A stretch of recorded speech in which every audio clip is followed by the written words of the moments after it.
Today on the Forgiven Nutritionist Podcast, I'm talking with Dr. Shane Creado. He's a board-certified psychiatrist and sleep medicine physician. He graduated at the top of his class and received the gold medal for obtaining honors in every subject in medical school. He completed his psychiatric residency and sleep medicine fellowship here at the University of Wisconsin. He's also a sports psychiatrist and on the board of directors of the International Society for Sports Psychiatry. He is also on the Registry of Sports Psychiatrists for the U.S. Olympic and Paralympic Committee. He is the host of the Overcoming Insomnia course, which teaches the best evidence-based strategies to improve sleep. He's also an author of a book called Peak Sleep Performance, the cutting-edge sleep science that will guarantee a competitive edge. This debuted #1 on Amazon in sports medicine in March 2020. For updates about the book, free sleep tips, as well as specials offers, follow Peak Sleep Performance on Instagram. Here's a clip from today's show. And when you think about it, there's other studies that show 15% of those cases of dementia could be completely preventable with basic sleep hygiene strategies, the stuff you get when you download the sleep recommendations from Google or now ChatGPT. But that's basic stuff. It's not even pertinent to the individual. It's not personalized. It's not very data-driven for a lot of the sleep hygiene strategies. But 15% of those cases could be prevented, which could be a savings to the US alone of $55 billion a year just in the dementia realm.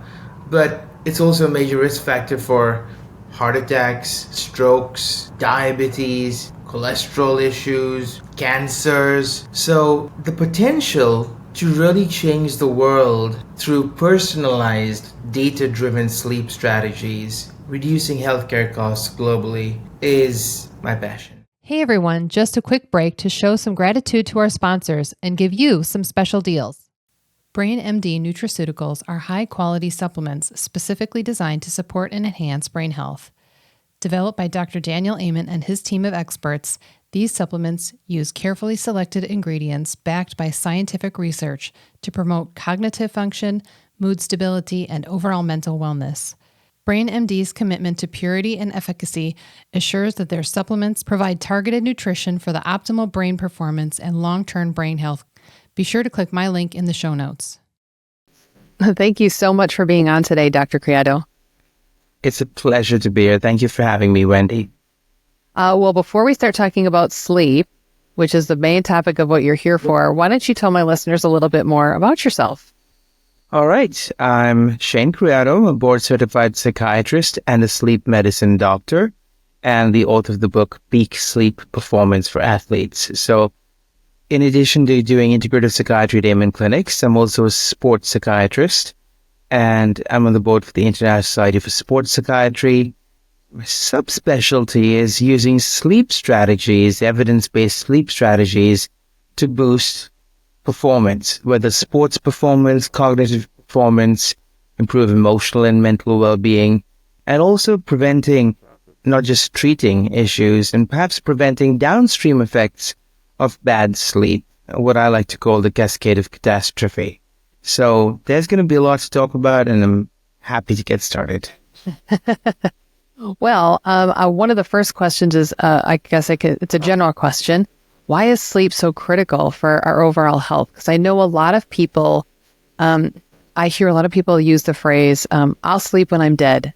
And they just joke about stuff like that. And I don't think that enough people take sleep seriously.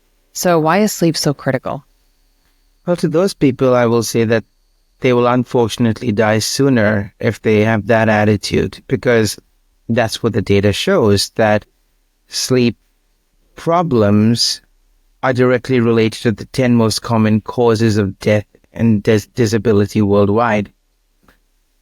Sleep impacts every aspect of our functioning, down to your DNA synthesis, down to your RNA, down to every molecule and cell in your body, your nutrition. And so when we go from the bottom up or top to bottom, sleep impacts every single cell in your body. Every single cell is a circadian rhythm.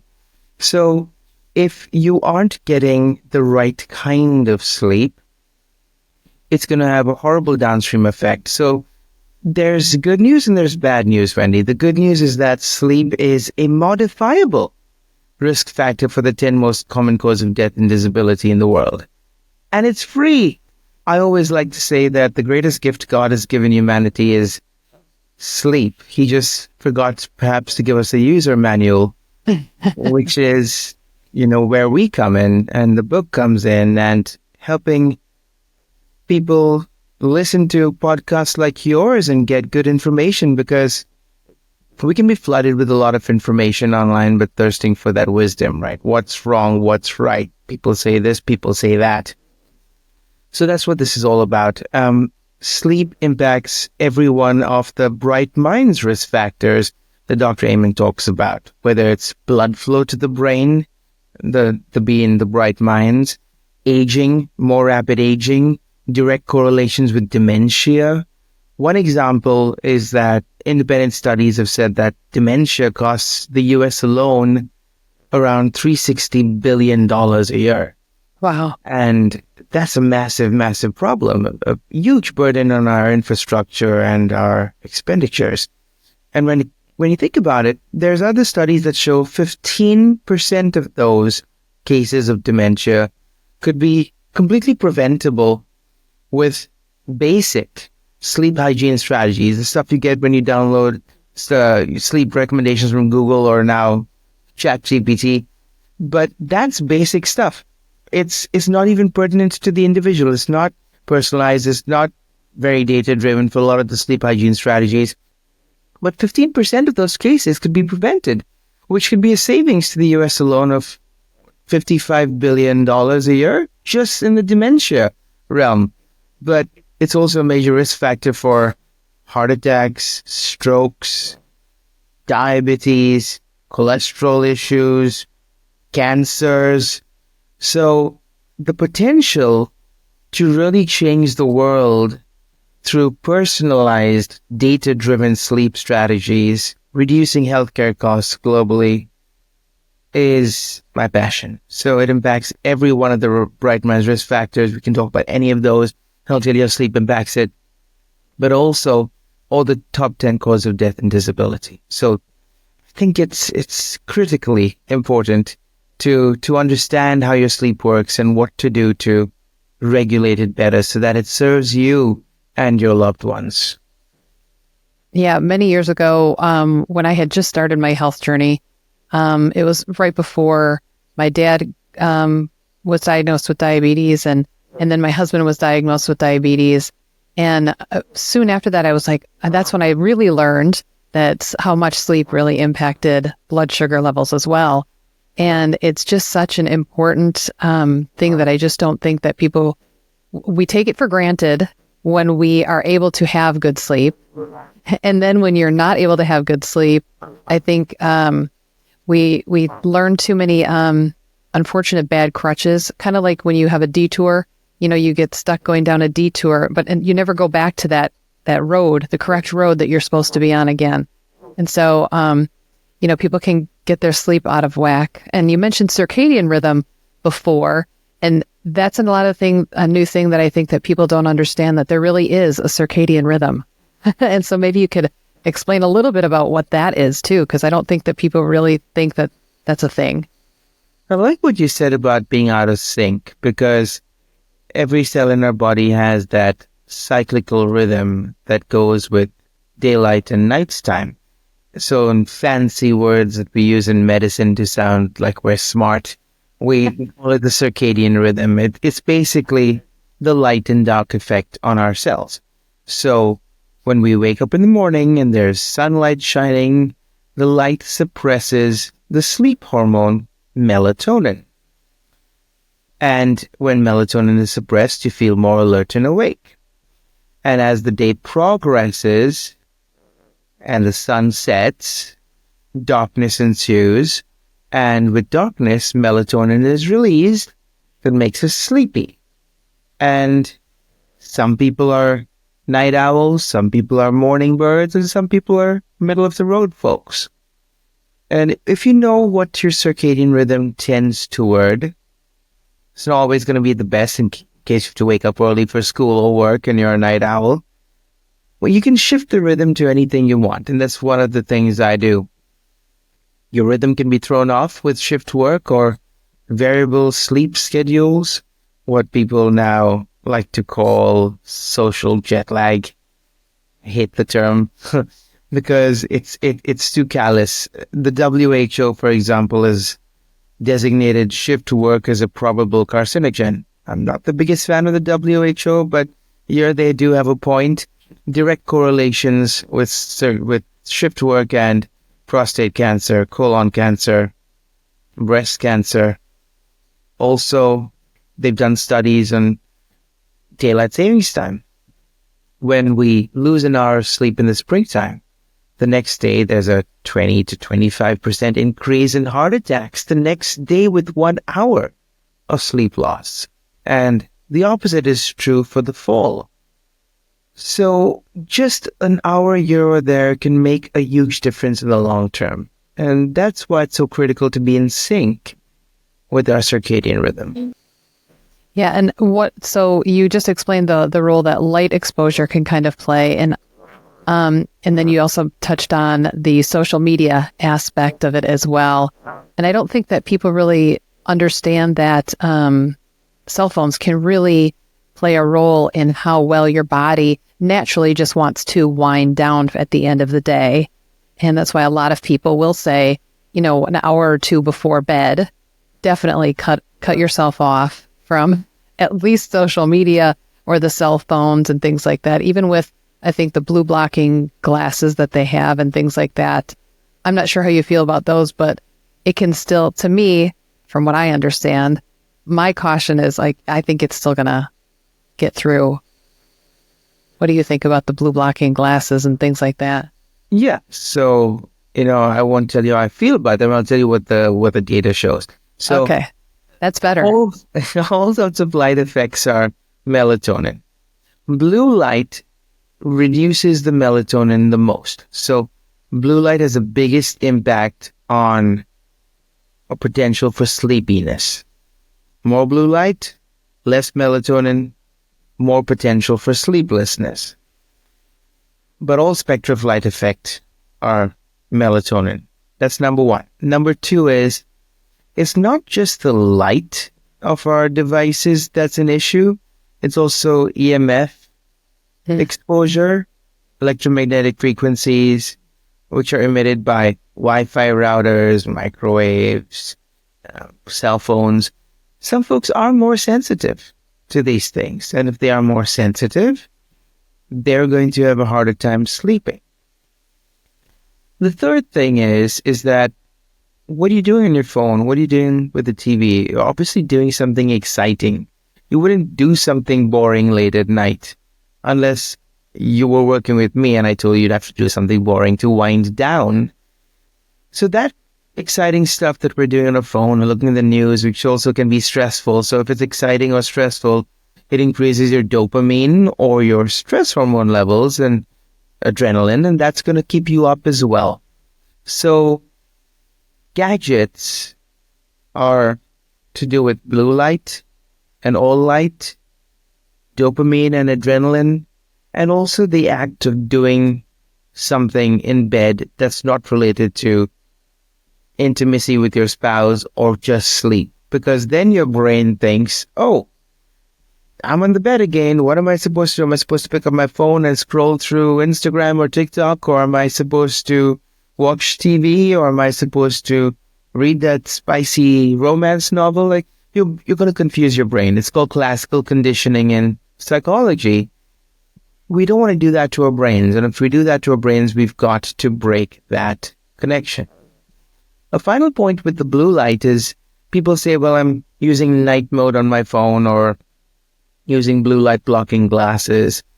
When we calculate how effective something is at suppressing your melatonin, we call it the melatonin suppression value, MSV. The brightest displays can suppress melatonin, or the MSV is 17 to 30%. Coated lenses reduce that effect by 21 to 35% only. Normal glasses reduce that bad effect on melatonin by the blue light by 12 to 15%. So these things aren't going to effectively control light delivery, and the best solution is put your phone away unless you're a neurosurgeon on call at night or something serious is going on. You need to have that healthy routine leading up to your bedtime. Yeah, that's one of the things I try to do. I try to save it for I'll answer the phone if somebody calls, but not many people call or anything anymore. And when I do have my phone in our bedroom, it's at the complete opposite end of the room. It's definitely nowhere near me. It's at the opposite end. And partially I only do that because our parents are older now. And so if there's an emergency or something, I'd like to at least be aware.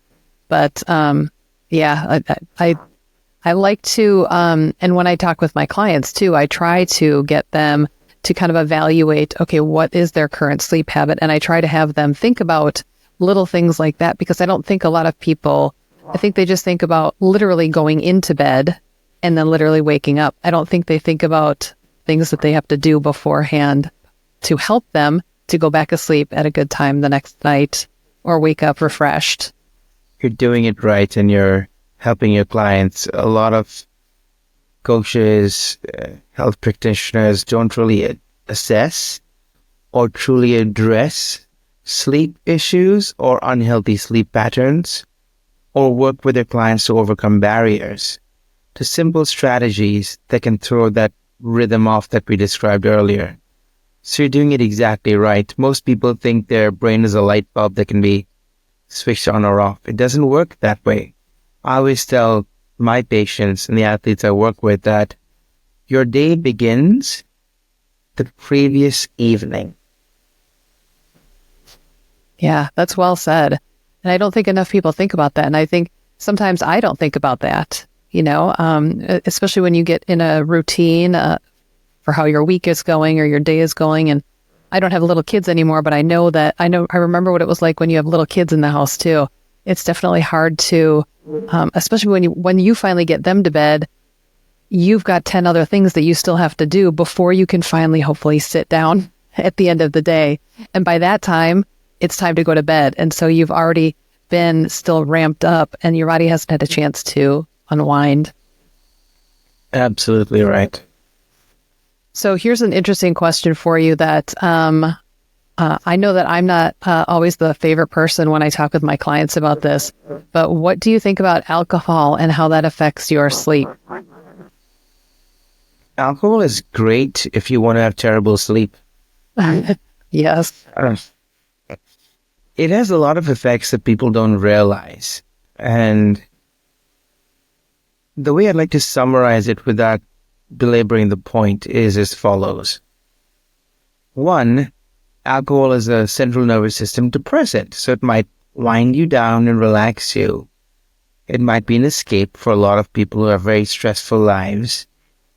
It might put you to sleep, but it's going to wake you up in the middle of the night, typically 4 to 6 hours after your last drink.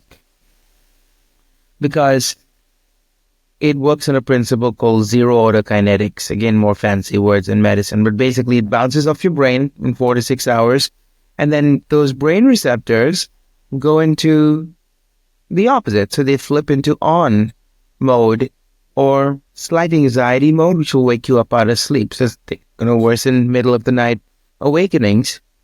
It's going to make you want to pee more, which will fragment your sleep. It's going to cause more inflammation, which will also disrupt your sleep quality. It also relaxes the muscles. So if you have sleep apnea, it's going to worsen sleep apnea.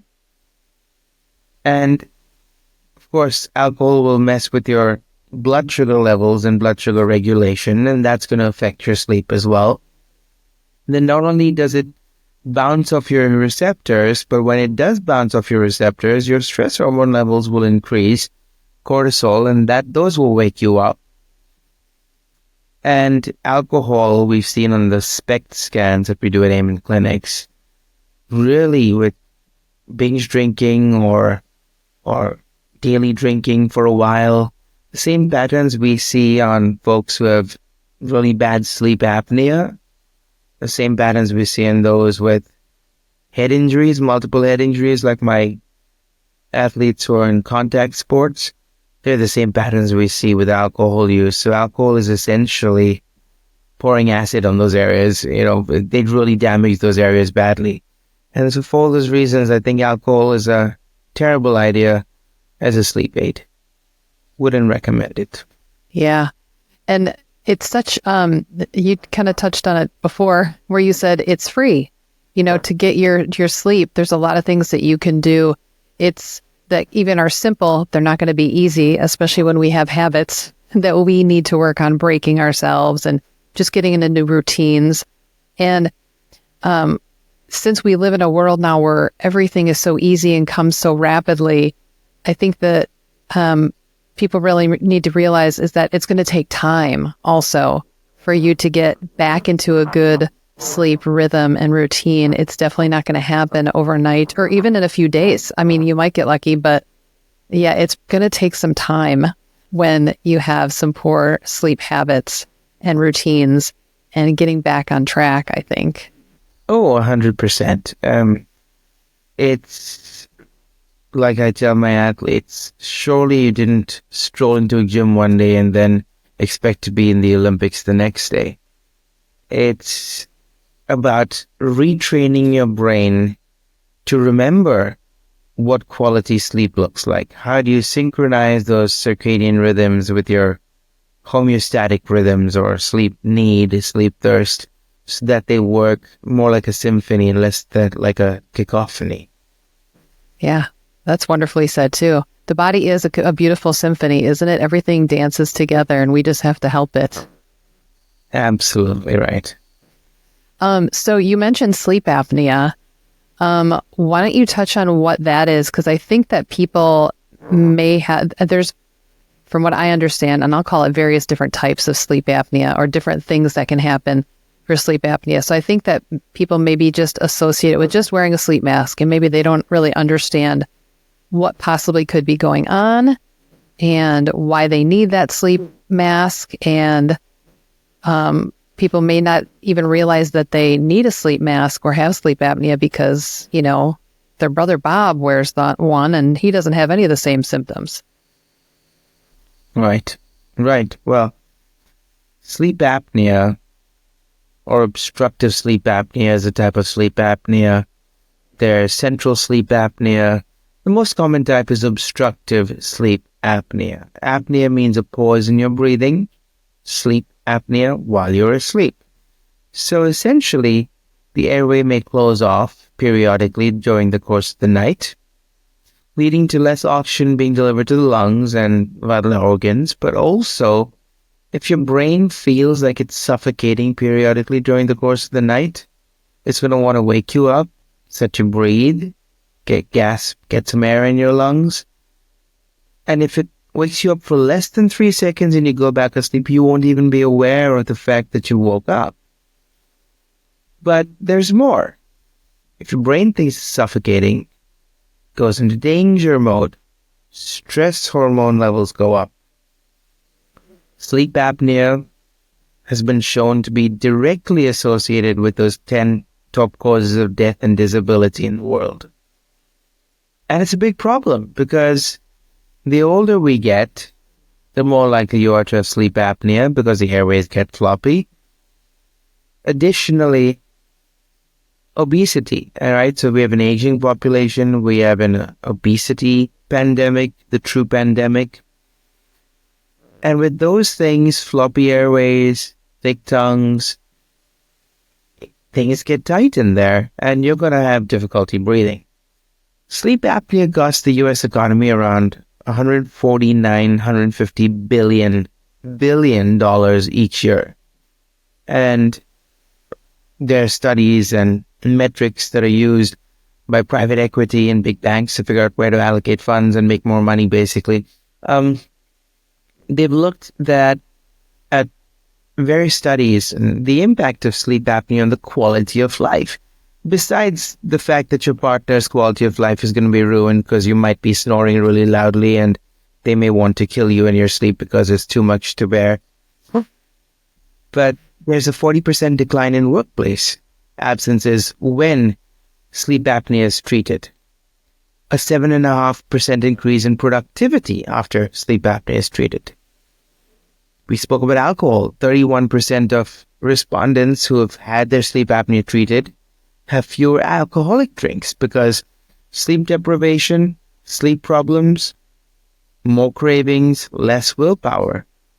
21% of those who treat sleep apnea have fewer sleeping pills, so less dangerous side effects with medications. 3% of hypertensive patients were able to stop their pills with regular treatment for their CPAP. So, sleep apnea kills, and it's treatable. Since you mentioned that it's treatable, I think my favorite thing that in my health journey, I realized that years ago I had identified as someone with depression and anxiety. I sank into that diagnosis. And my big thing now is I definitely advocate for people, unfortunately, do this, and I don't want them to do that anymore. And so to me, that includes sleep apnea. I know of somebody that did, I'll call it reverse, their sleep apnea, but they did a whole bunch of other diet and lifestyle changes as well. And they had to work at it. So I'm hoping you can shed some light too and encourage some listeners that you don't have to be stuck with it if you have it. There are things that maybe you can do. Weight loss is a big one. So the most significant risk factor for obstructive sleep apnea is obesity, higher BMI. So when you start your journey of weight loss, your sleep apnea severity will reduce. So people say, oh no, I don't want a sleep mask, I don't want a CPAP machine. You don't have to have one of those at all. Some folks just have sleep apnea that's worse on their backs when they're sleeping on their back, but not significant when they're on their side. There's dental devices that can be used as well, fitted by a sleep dentist to put the jaw a little forward, a millimeter or two, so the tongue doesn't fall back as easily. There's wedge pillows under the bed. There's lots of techniques you can do to reduce the severity. But yes, the number one factor for obstructive sleep apnea is weight loss. And there's a very renowned sleep doctor I know who got into a bit of a problem with talking to his patient about weight loss and sleep apnea. I know it's difficult to give patients accurate information when some folks might be very sensitive. He told this patient that they were morbidly obese, which they were, and had a very high BMI, and that one of the strategies, in addition to the CPAP machine he was prescribing, was weight loss. And a week later, he tells me, Shane, you remember that patient? Yeah, I do. What happened? Well, this patient wanted to sue me and wrote a letter to the hospital asking to fire me because they felt that I made them feel fat and they became suicidal and checked themselves into a mental health institution. And I was there. He didn't make fun of someone. He gave them accurate information about their health and the importance of weight loss. So it's really important to have these difficult conversations with people, even if we don't like to say it or they don't like to hear it. If we truly care about them, we're going to give them good information. Yeah, I know that it's very hard to hear anything, and it's probably something that person, I can only imagine, wasn't expecting. You go in for, one thing, and then the doctor starts to talk to you about something else. But like we said before, everything in the body is connected. And unfortunately, I think with traditional medical models, they're just used to going for, if you have a sore throat, you're going to go look, and the doctor's going to look at your throat, and they're not going to do anything else. They're just going to look at the throat. Or if you have an earache, they're just going to look in the ear, and they're not going to look at anything else. And unfortunately, everything is connected. And so many times it's not just what's going on in just the ear or just the throat or just the sleep apnea. It's so many other things, and that's something that people don't always realize, especially nowadays. That's so true and well said, Wendy. I always think about insomnia as not a lack of sleep, but an excessive wakefulness of the brain. Similar to darkness not being darkness, but the absence of light. And insomnia is a symptom, somewhere in the middle between a lot of contributing factors and a lot of downstream dangerous things that can happen too if your sleep is destroyed. And it's like, well, what can we do? What are the various factors impacting it negatively, sabotaging your sleep? In my book, I talk about the pyramid of peak sleep performance that I conceptualized. And the first step is identifying sleep saboteurs. That's our duty. Do we know, or do we talk about the fact that restless leg syndrome can fragment your sleep? Sure, but one of the biggest risk factors is low iron stores in your body, so replenishing iron could do the trick. Why would we go to Ambien or a harmful medication where the FDA happily stamps black box warnings onto those medications? We're treating the symptom, not the underlying factors. And while it's easy to get a quick fix or try to get a quick fix, I think someone wisely once said, if you try to take shortcuts, you will be cut short. Yeah. There's probably a meme out there for that somewhere. Maybe I need to up my meme game. Since you mentioned Ambien also, that's a great segue. What do you think about, because I remember years ago when I was in the hospital, they tried to give me Ambien, and at the time I had just had surgery, and so I wasn't really coherent or thinking about it. And to me, as soon as they gave it to me, it was like I was wide awake. It had, like, I jokingly said, it had the opposite effect on me, where it literally kept me awake. And I know some people are huge Ambien or sleep pill fans, and I try to recommend to my clients to go the opposite route and stay away from any medications if possible. But what do you think about people going towards Ambien or other sleep medications? Now, someone has severe insomnia and they really need a sleep medicine, sure. Talk to your doctor about it. It's their job to figure that out for you. I always have patients who come to me are super complicated. Most of the time I'm taking them off their Ambien and their other bad sleep meds. I may prescribe other medications that are related to some of the major contributing factors to their sleep disruptions, but I'm usually taking them off the sleep medications like Ambien, Lunesta, Belsomra, Trazodone, because it's treating the symptom. We can treat the symptom and the underlying causes with better approaches, supplements. People don't talk about the fact that the gold standard treatment for insomnia is not Ambien, it's cognitive behavioral therapy for insomnia. How many people know that? I hope a lot of people know that.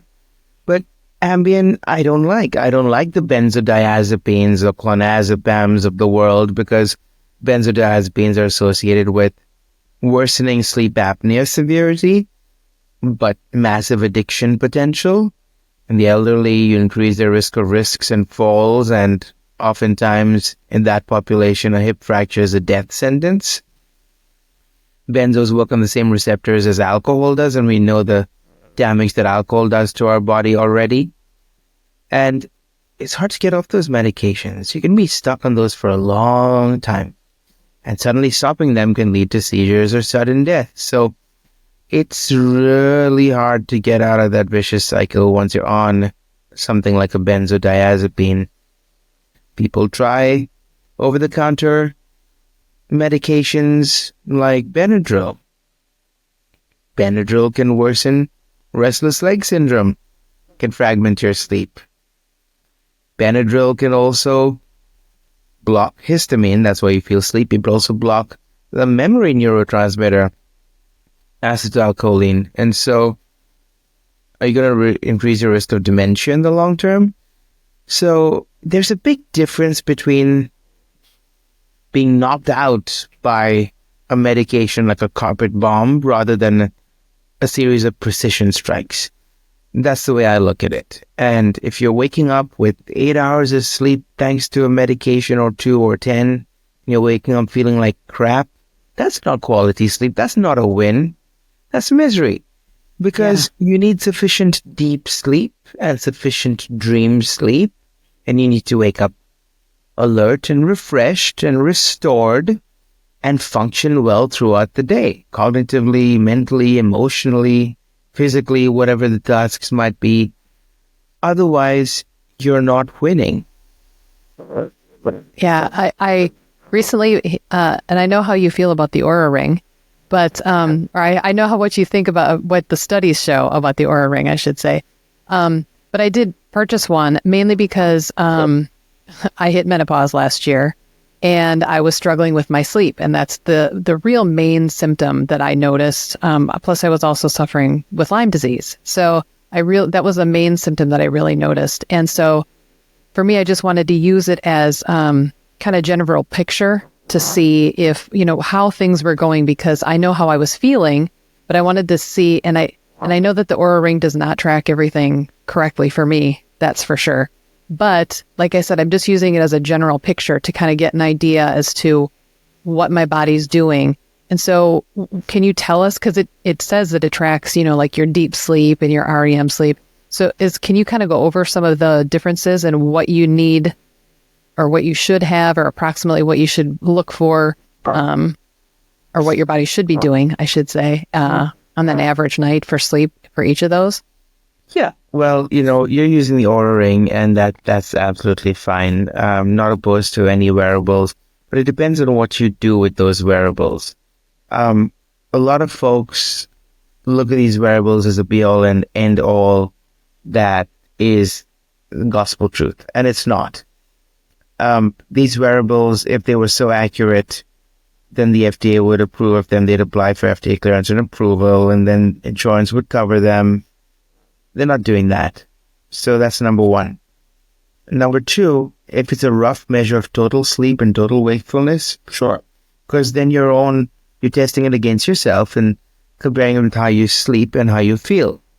I've had a lot of patients who had their devices and use them as rough measures, and then they're like, well, I was lying in bed for 10 hours every night and I was feeling like crap, and now I'm sleeping 7 hours and I'm feeling refreshed. Why the difference? Well, just because you're lying in bed for 10 hours doesn't mean it's quality sleep. But 7 hours of quality sleep, you're going to wake up refreshed. So it's super important how you feel and function as a metric of your true sleep quality. And additionally, if you are obsessing over those wearable devices, more fancy terms in modern lingo, I think Gen Z comes up with a new term every 2 seconds. It's orthosomnia, obsessing about your wearable, like orthorexia, when we're counting every single calorie and every single food item we're buying at a grocery store. So avoid those things, because the harder you try, the more difficult it is to fall asleep. Mm-hmm. Sleep is about letting go. And that's why athletes, CEOs, type A folks have such a hard time sleeping, because their brain is wired, and stress dials your brain up, your nervous system up. And sleeping is the most vulnerable thing we do. It's about dialing it all the way down. Trying will wake it up. So you asked me about how much sleep roughly the average person needs. So we can talk about it in sleep hours, but I prefer talking about it in sleep cycles. Awesome. One sleep cycle is 90 minutes. Most adults need around 7.5 hours of sleep, or 5 sleep cycles of 90 minutes each. Teenagers need around 9 hours or 6 sleep cycles. Kids need more. Not many teenagers getting 9 hours of sleep, and it has a massive impact on social anxiety, GPAs, new learnings, weight issues, depression, anxiety, direct relations with suicide risk as well. This is really, really bad. In fact, when they've done studies on GPA, they say that sleep disturbances independently predict poor academic performance, on par with high-risk drinking of alcohol. And it also affects course completion. Another study showed every additional day per week that a student reported sleep problems, it raised the probability of dropping a course by 10%. Those are massive numbers, and the sleep crisis in this country and the rest of the world is driving a lot of these problems. And social media use is also worsening the sleep problems and worsening the mental health burden in society. And both parents need to be there, the father and the mother, to help raise the kids. Because if we're looking at just single mom homes, it's going to be very difficult to get the right kinds of values and role divisions that kids can lean on. A son, a daughter need a mother and father there in their unique capacities to build a good foundation for good sleep hygiene, for good values, for learning to play outside. Research has shown moderate intensity exercise, not before bedtime, obviously, Right. but outdoors, moderate intensity exercise helps you regulate sleep better, helps deep sleep. So we need around 25% of deep sleep each night, and around, depending on the study, 55 to 75% of dream sleep and light sleep. So don't go by the wearables that differentiate deep dream light sleep. They're notoriously inaccurate for that. It's 50 or 60% accuracy, as good as tossing a coin. Which side is it going to be? But if you're waking up refreshed, and you know how many hours of sleep you need in order to wake up refreshed, stick to fixed sleep timings each day. Fixed wake up time every day, winding down period at night, and you're lucky. If no matter how much sleep you get, you're not waking up refreshed, that's not normal.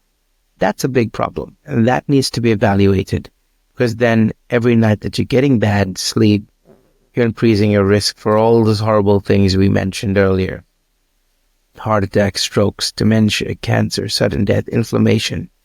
People don't talk about Crohn's disease. Crohn's disease, chronic inflammatory disease like Crohn's disease, the intestinal disease, twice the rate of relapse in those who have poor sleep, disrupted sleep. You slash your harmful steroid medications if you're getting quality sleep. Atrial fibrillation, irregular heartbeats, directly associated with sleep apnea. So now the American Heart Association, as of last year, I think, we're like, okay, every cardiologist needs to have some basic screening protocol for patients. Come in. Better late than never. Well, and you touched on something earlier that really resonated with me, and I'm hoping it resonates with everybody listening, is that sleep is, or the lack of your sleep, is your body's signal telling you something. You know, I mean, it's a symptom of something. And sometimes, you know, when you have a cut on your arm, you can literally see it bleeding and, okay, you know how to address it. But your body can't always tell you what's wrong or what's going on. And so this is the way that it's telling you that something is going on and you need to address something and you need to fix something, or it's going to continue to get worse. And so hopefully people can really think about that too. It's like, what do I need to address? Why is my sleep so bad that it got me here? And I need to stop it now, stop the bleeding now before it gets worse. I like that. I like that a lot, because it is a symptom of other stuff that's going on. We also have busy lives, even in elevators or walking, people on their phones or listening to music. So we're constantly bombarded by information and thirsting for that, sussing through all the information. What can we process? We suppress, avoid, distract our brains, keep our brains busy. And then if our subconscious doesn't have a chance to process it, or our shadow doesn't have time to allow it to manifest, it's going to come to us. It's going to bubble to the surface when we're not doing those things, namely when we're trying to sleep. Or in our dreams, our subconscious will speak to us in metaphors, the way the Bible speaks to us in metaphors and Jesus speaks with us in parables. So the subconscious mind will want those things processed. And the longer you go without processing them, the more they're going to wake you up. Your nervous system is not going to be in sync. You're not going to be in resonant frequency with your soul. Yeah. Well, and my very first podcast episode, I had one of my favorite doctors on. His name is Dr. Perry Nicholson, and he is known for his big six. He's all about the lymphatic system. And when I first heard him about almost 2 years ago, I was mesmerized because, for the first 50 years or 47 years of my life, I suffered with depression and anxiety. And no one ever once talked about, cleaning the lymph from your body and the importance of sleep. And when I was talking with Dr. Balchi last year, also, we were talking about how I referenced it as when you sleep, your body kind of your brain, I should say, has to go through this car wash to get those toxins out. And if you don't allow your body to go through that car wash, which then your lymph gets rid of all that, you're going to be stuck with all those toxins in your brain. And of course, you're not going to get good sleep. Then you're definitely not going to think well the next day, and you're not going to perform well, and you're not going to feel well. And it's just a big cascading event. Absolutely right. What you're speaking about when it comes to lymph in the brain, lymph is tissue fluid, right? Metabolic byproducts of our normal cells, mechanisms, and activities. Deep sleep opens drainage channels in the brain called the glymphatic system. And in deep sleep, they open and they can flush out toxins that build up during the day. Toxins, things like beta amyloid that can build up in those folks who have Alzheimer's disease.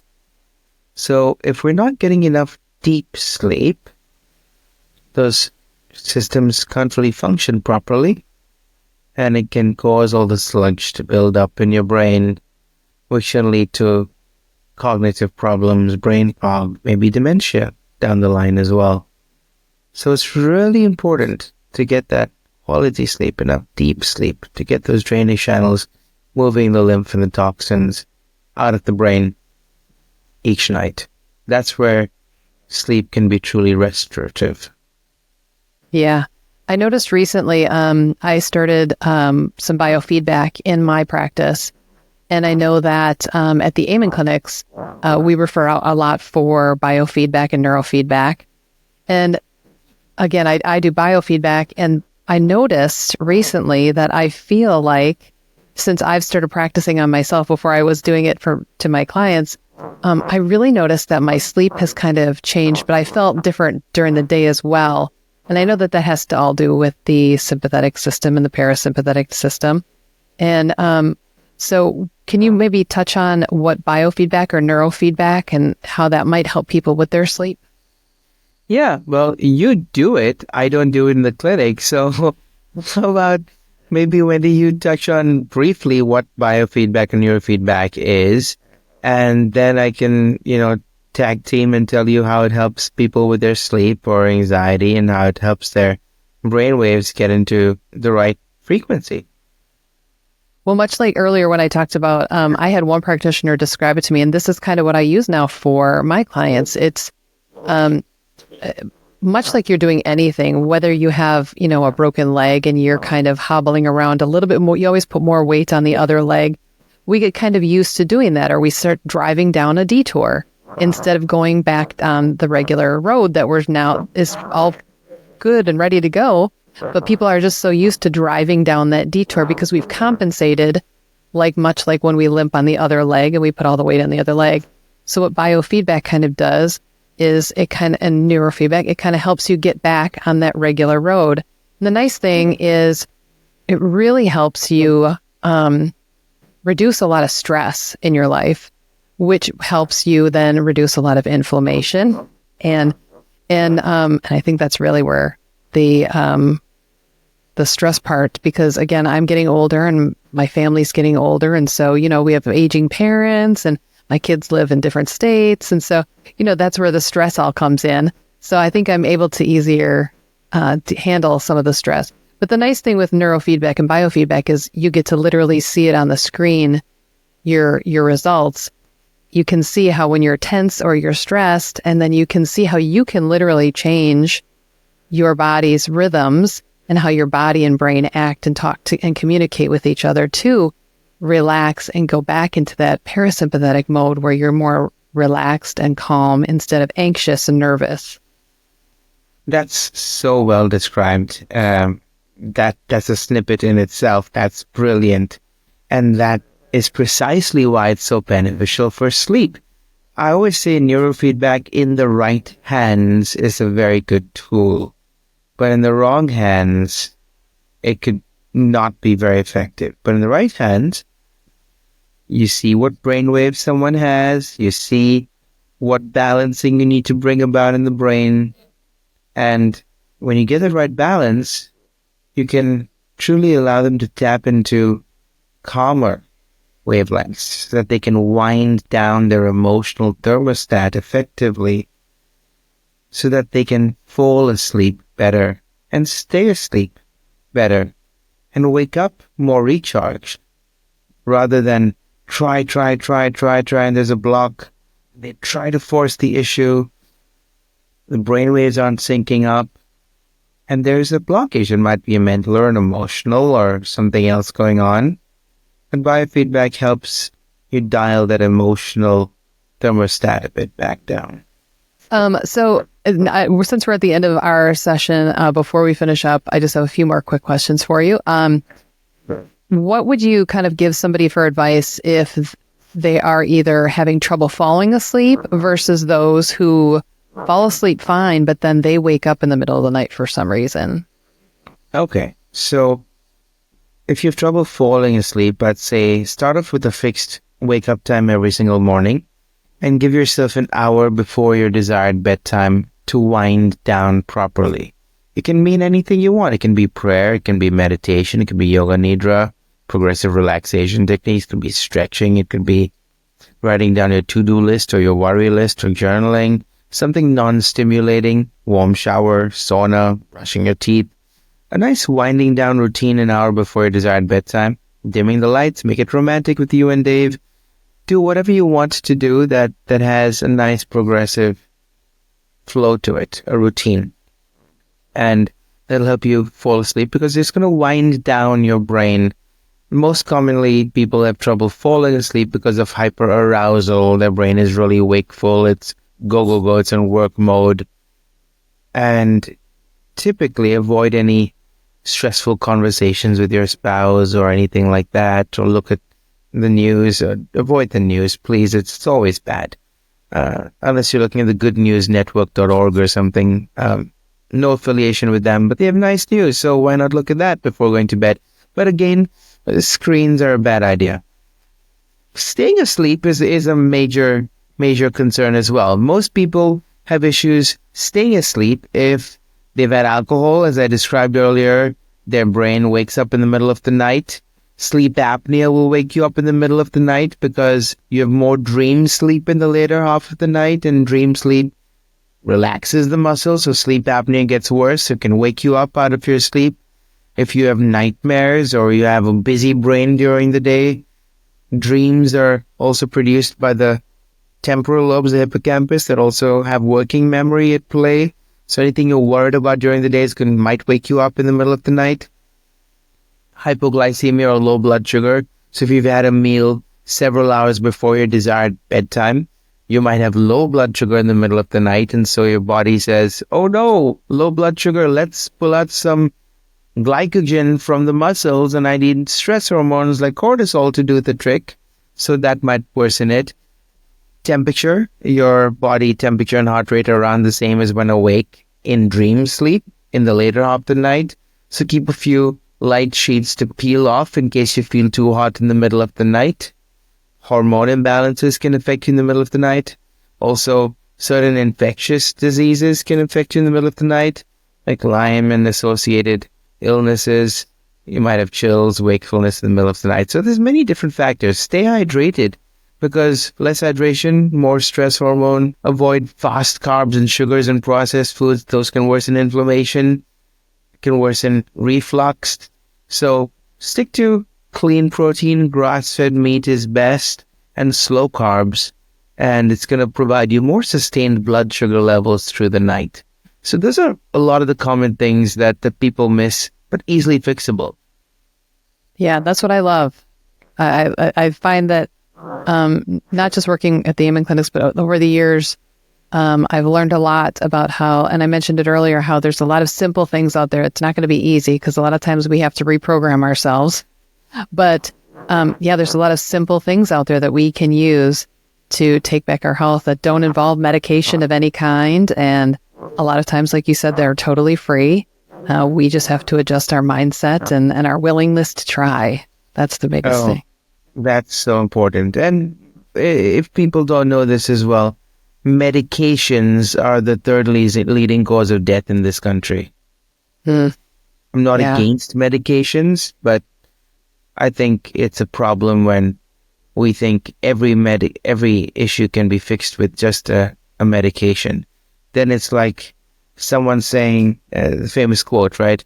If you only have a hammer, everything looks like a nail. Yeah, that's a great quote. Okay, so my last question for you today is, if you, what would your don't miss this moment be? I always ask this of every guest, to be kind of like your one key takeaway from our conversation today. If the listener could remember or really take away one thing, what would that be for you?